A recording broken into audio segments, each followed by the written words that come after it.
आज फरवरी में जो चुनाव हुए थे उसमें विसावदर सीट हम लोग जीते थे।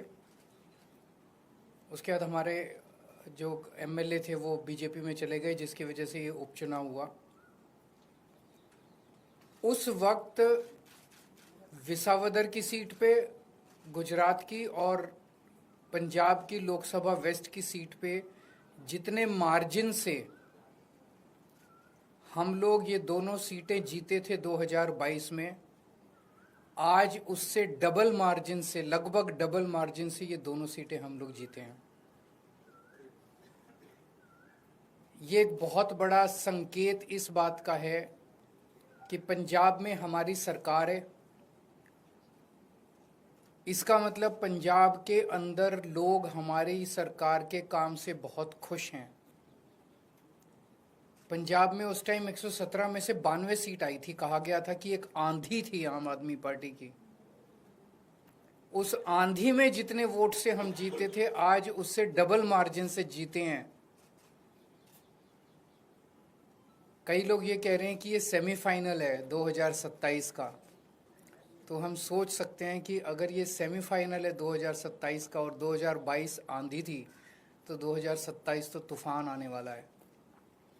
हम सोच सकते हैं कि जनता आम आदमी पार्टी के काम से कितनी खुश है। और लुधियाना वेस्ट के इस चुनाव ने एक तरह से जनता के मूड को दर्शाया है। एक तरह से पंजाब की जनता ने मोहर लगाई है आम आदमी पार्टी के कामों पे। विसावदर के लोगों ने भी डबल मार्जिन से हमें जिताया है। जितने मार्जिन से उन्होंने हमें 2022 में जिताया था, उससे डबल मार्जिन से जिताया है। अक्सर कहा जाता है कि बाईपोल में रूलिंग पार्टी जो होती है वही जीतती है। गुजरात में रूलिंग पार्टी बीजेपी है, और बीजेपी की तो इतनी पकड़ है शासन के ऊपर, प्रशासन के ऊपर, पुलिस के ऊपर, सारी एजेंसीज उनके पास है। और जिस तरह से साम दाम दंड भेद सारे तिगड़म लगा के बीजेपी चुनाव लड़ती है, उनसे गुजरात के अंदर चुनाव लड़के जीत पाना तो बहुत मुश्किल है। तो अगर डबल मार्जिन से लोगों ने ये वोट दिया हमें, तो ये दिखाता है कि गुजरात के लोग अब 30 साल के बीजेपी के कुशासन से कितने ज़्यादा त्रस्त हो चुके हैं। और अब जनता अपनी आवाज़ उठाने वाली है। जनता ने अपनी आवाज़ उठानी शुरू कर दी है।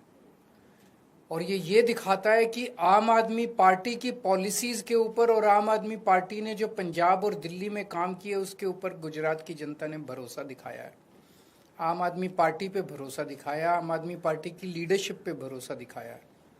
तो गुजरात में अब बीजेपी की से तंग आ चुके हैं और आम आदमी पार्टी लोगों के लिए एक उम्मीद है।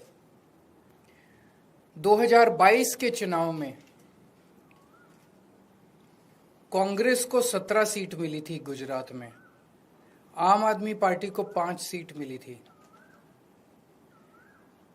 पिछले 3 साल में कांग्रेस के 5 एमएलए छोड़ के चले गए बीजेपी में।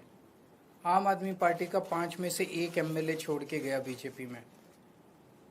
इन 5 सीटों पे जो कांग्रेस के छोड़ के गए थे, पिछले साल चुनाव हुए थे, 5 की 5 सीट कांग्रेस हार गई और बीजेपी के पास चली गई। एक सीट पे जो बीजेपी ने हमारा एमएलए चोरी किया था, आज बीजेपी से हम वो सीट वापस छीन के ले आए हैं। इससे ये दिखाता है कि गुजरात के अंदर टक्कर सीधे बीजेपी और आम आदमी के पार्टी के बीच में है।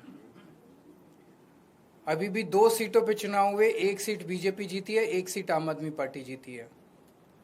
और ये दोनों जगह चुनाव कांग्रेस और बीजेपी मिलके लड़े। अब कांग्रेस का स्टेटस सभी राज्यों के अंदर एक ही रह गया है, बीजेपी के हाथ की कठपुतली बनके बीजेपी को जिताने की कोशिश करना। विसावदर के अंदर जिस तरह से कांग्रेस ने, दिल्ली के अंदर सबने देखा जिस तरह से कांग्रेस ने बीजेपी की मदद की। विसावदर के अंदर जिस तरह से कांग्रेस ने बीजेपी को जिताने के लिए पूरी एड़ी चोटी का पसीना लगा दिया। पूरी की पूरी कांग्रेस की लीडरशिप, टॉप लीडरशिप जो है वो बीजेपी की जेब में बैठी है, बीजेपी के हाथ की कठपुतली है। एक कांग्रेस का आम कार्यकर्ता बीजेपी को हराना चाहता है, एक कांग्रेस का लोकल लीडर अब बीजेपी को हराना चाहता है, लेकिन कांग्रेस की टॉप लीडरशिप वो देखता है कि वो सारी की सारी बीजेपी की गोद में बैठी है, बीजेपी की हाथ की कठपुतली है, बीजेपी की जेब में है। तो आज मैं इस मंच के माध्यम से कांग्रेस के आम कार्यकर्ताओं को भी कहना चाहता हूं कि कांग्रेस से उम्मीद मत करना कि वो कभी भी बीजेपी को हराएगी। उनकी बहुत कोजी रिलेशनशिप है टॉप पे। केवल और केवल आम आदमी पार्टी पूरे तन मन धन से इस देश को और राज्यों को बीजेपी से बचाने की कोशिश कर रही है। जो जो अच्छे कार्यकर्ता है कांग्रेस के वो सब छोड़ के आम आदमी पार्टी में आ जाओ।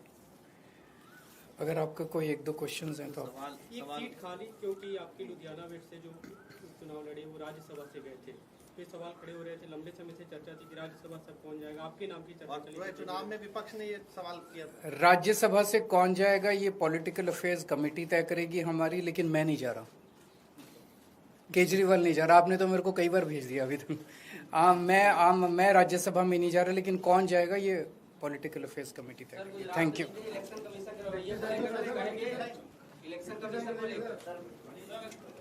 उसके बावजूद जीते।